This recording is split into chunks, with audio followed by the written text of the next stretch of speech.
It is said in the ancient Vedas, which are the oldest documented wisdom tradition known to humankind, that human birth is a special birth because we have a mind that can be cognizant of the self. And initially the mind gets consumed with chasing survival, then pleasure, and then it kind of scrapes off its knees and says, oh, I gotta be dharmic, and tries to be ethical and pure, and sometimes even in that process becomes pompous. But the real journey for the human being begins. The real purpose of this human birth is to ask yourself the question, who am I? And to have someone, probably another human, who's connected to other humans, who's connected to yet more humans who have known the chain of transmission, to tell you without dogma, without superstition, without religious rigmarole, the truth of who you are.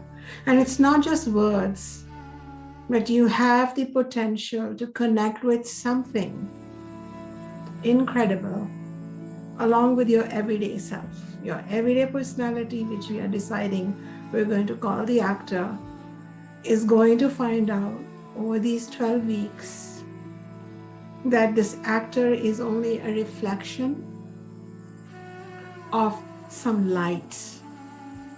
And that we're going to take away the abstraction from that light and make it a real living experience.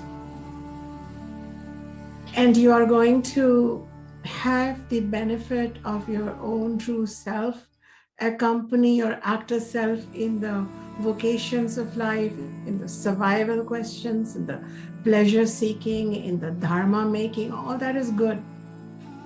When you go to the church, temple, to go to picnic, go to barbecues and birthdays, your actor is going to go.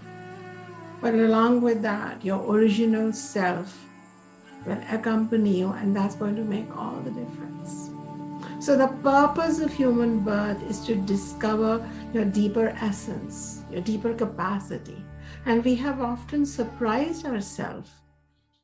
Often when we're in a corner, we're surprised at what comes out of us. So sometimes we're surprised at our own ingenuity, creativity, our own compassion, our own courage, our own capacities. But why wait for those occasional surprises every decade or so? Why not get involved in the deep tradition that has made it its business, as in its purpose, to introduce people to this higher purpose, to remind them that while you're involved in the business of life, don't forget that you don't have to work too hard. You don't have to suffer so much. You don't have to be lost to this degree. You can step back and, if possible, sit down, calm down, settle down for some period, receive some knowledge known as shravanam, listen to it, contemplate upon it, known as mananam, and then bring it back into your everyday life as moms and dads and bankers and professors and lawyers and widows and divorcees and about to be married brides and grooms, and put it into life, known as nididhyasnam. Activate that knowledge that I'm not just this actor, I'm also the self. And together, the two of you are really dynamic, because now you're whole. Now you're not just this piece of you, part of you, that's yearning for completion from someone or something. It's finding an inner contentment within.